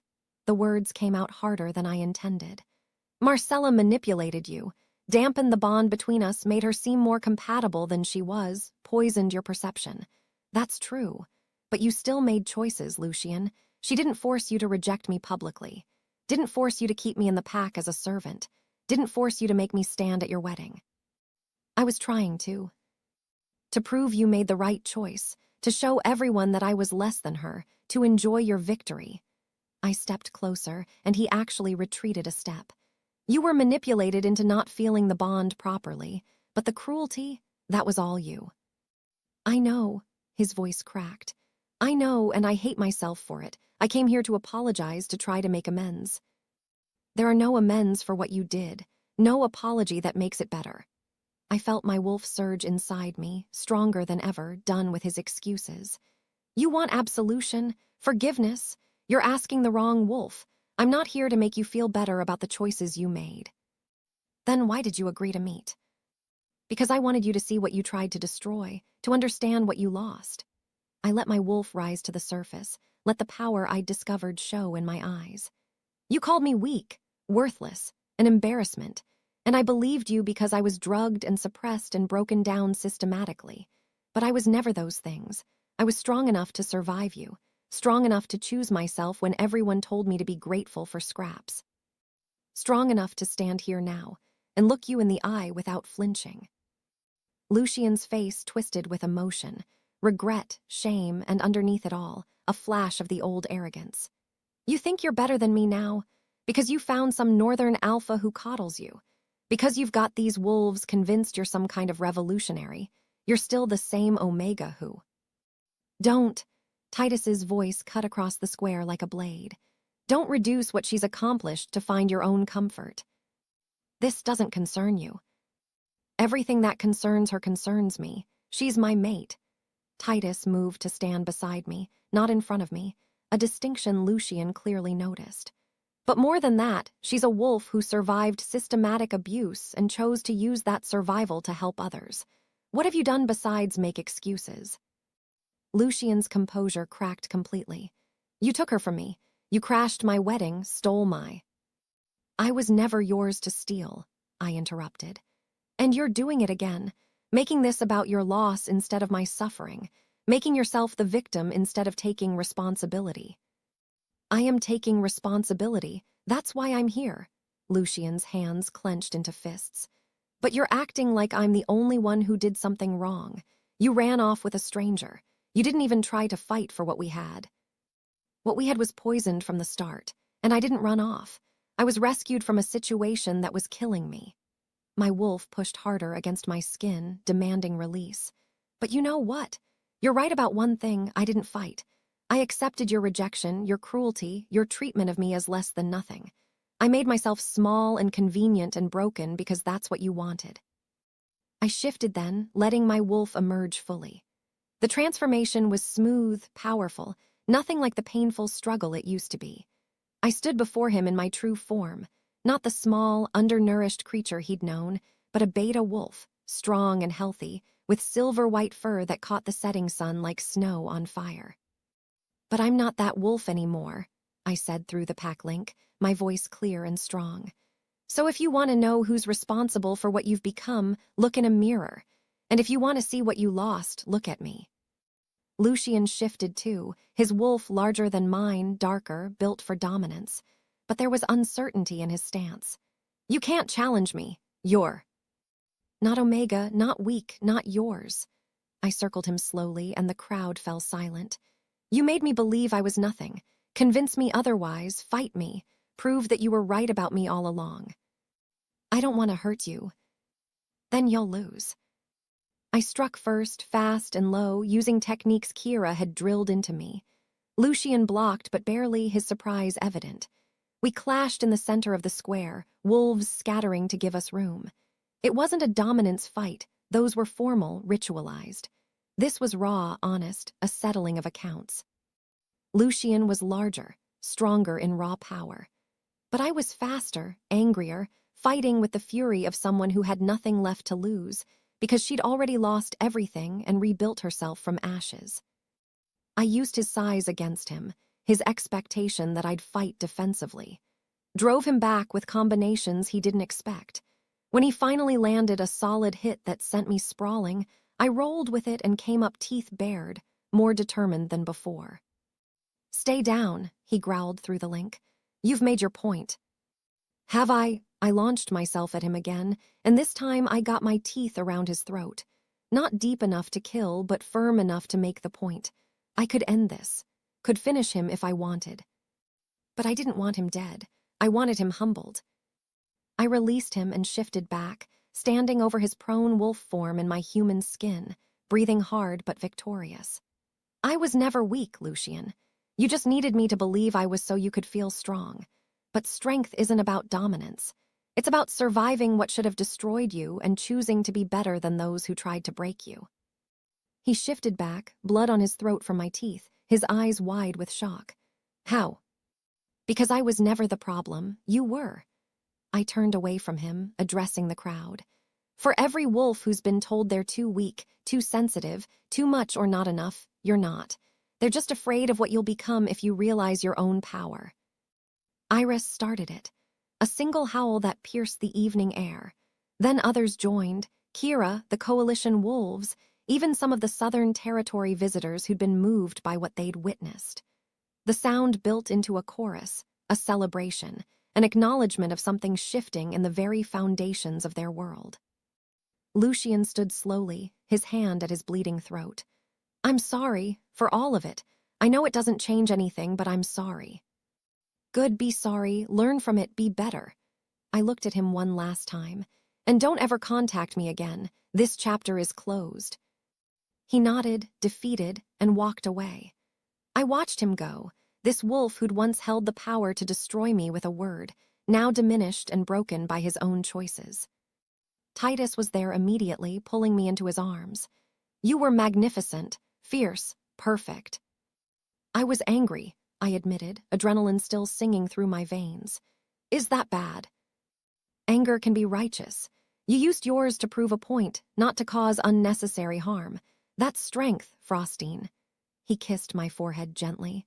And you've shown every wolf here what's possible when you stop accepting the limitations others place on you.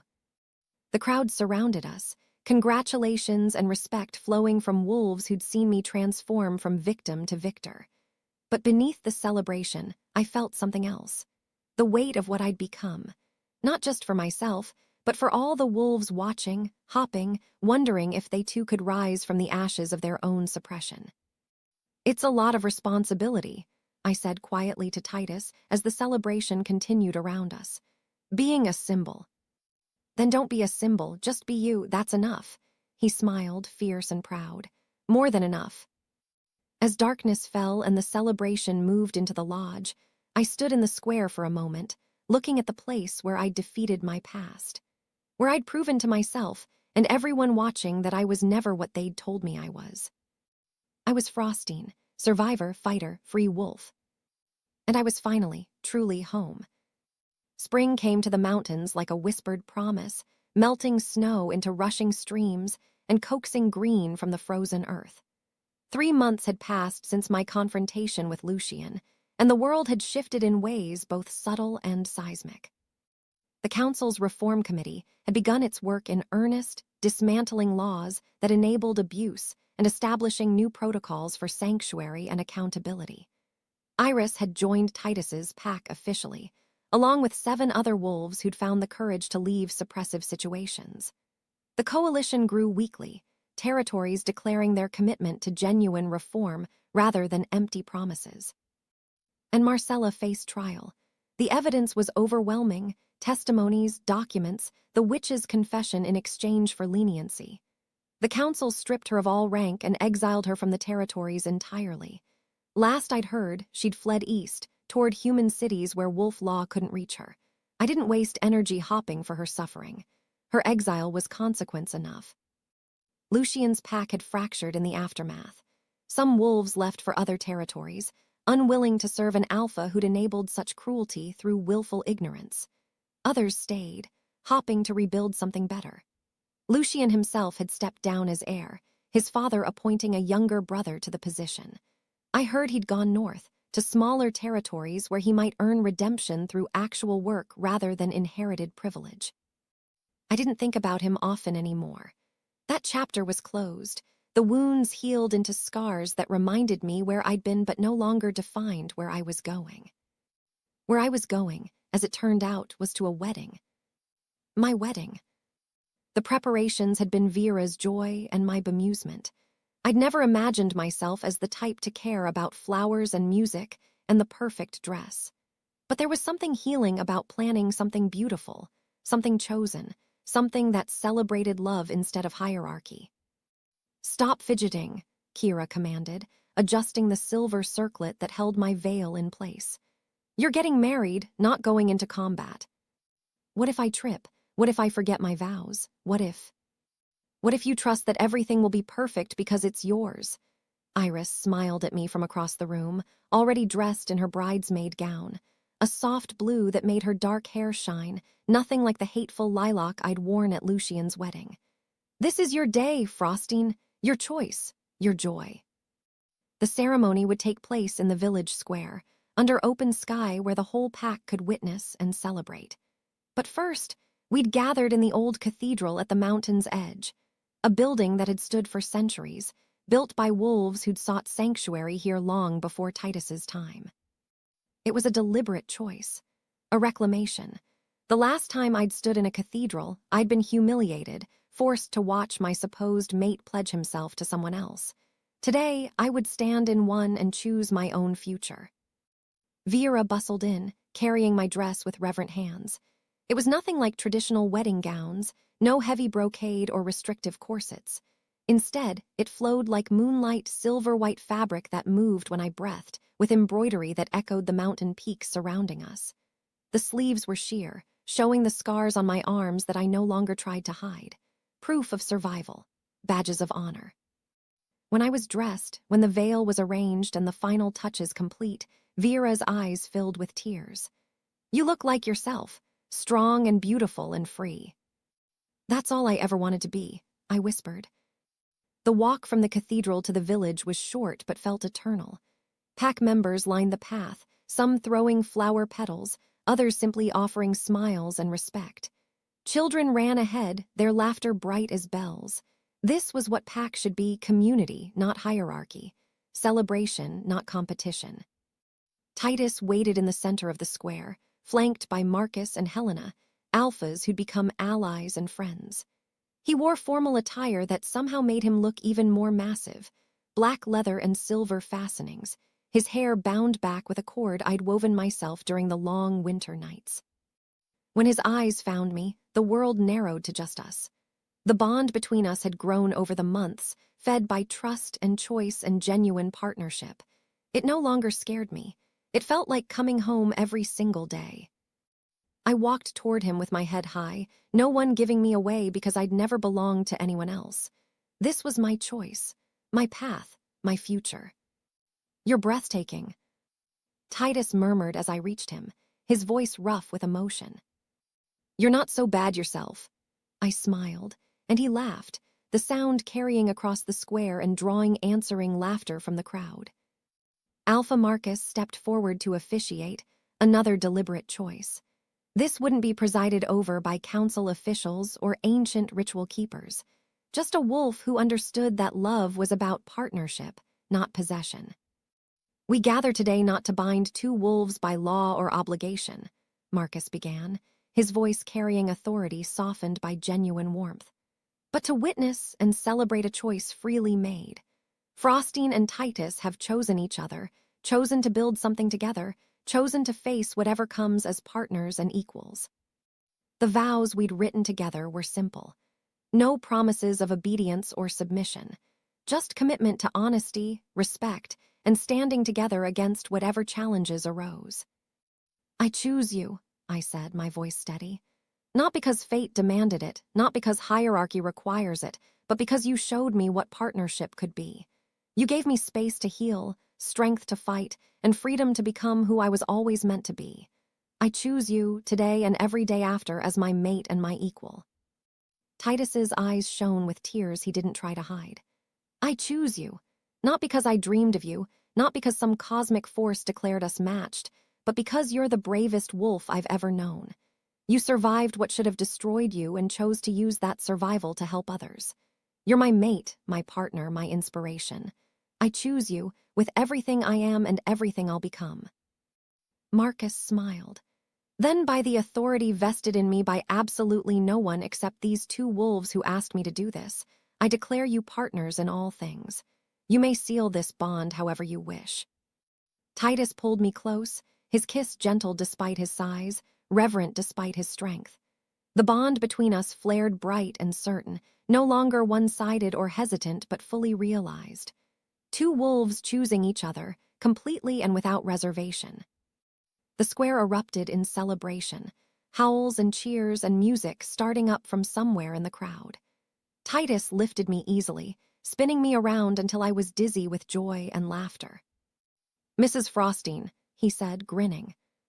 "Just Frostine," I corrected. "I don't need your name to know who I am."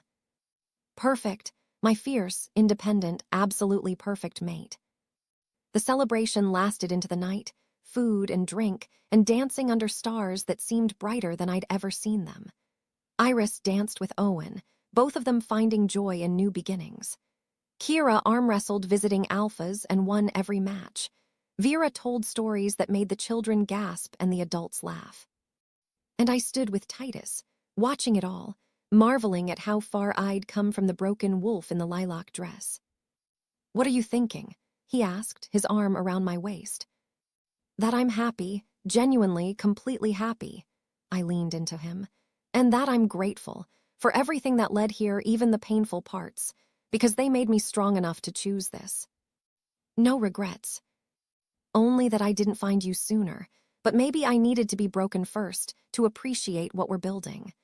I looked up at him. "What about you? Any regrets about crashing that wedding and taking on a damaged Omega?" "You were never damaged, and you were never Omega." He kissed my forehead gently. "My only regret is that I didn't get there sooner, that you had to suffer as long as you did. But I survived, and surviving led me here." I gestured to the celebration, to the pack that had become home, to the life I'd built from ashes and choice. This is worth everything it took to get here. As midnight approached, we slipped away from the celebration, walking up the mountain trail to the clearing where Titus had first explained true mate bonds, where I'd first felt that terrifying spark of recognition and hope. The moon was full, painting everything silver. We shifted together, our wolves running through the forest with pure joy, chasing each other through trees and snow, alive and free and together.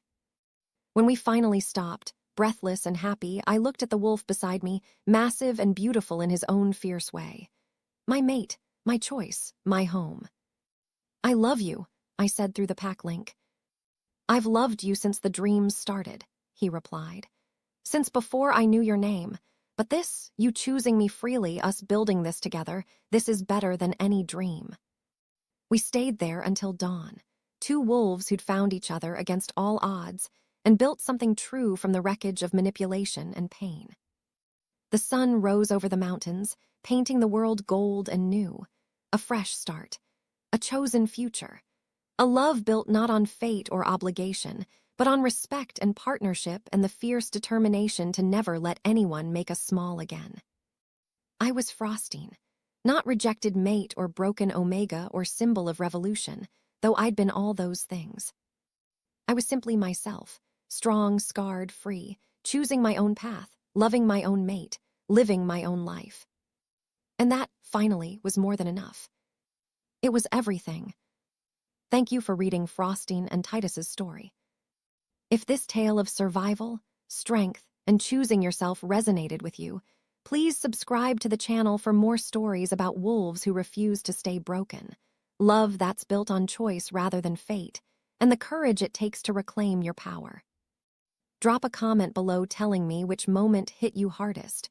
Was it when Titus crashed the wedding, when Frostine defeated Lucian, or when she finally chose herself? Your support means everything. Like, subscribe, and hit the notification bell so you never miss a story about wolves who rise from the ashes. Until next time, choose yourself, choose your strength, choose your freedom, and I will see you in the next story.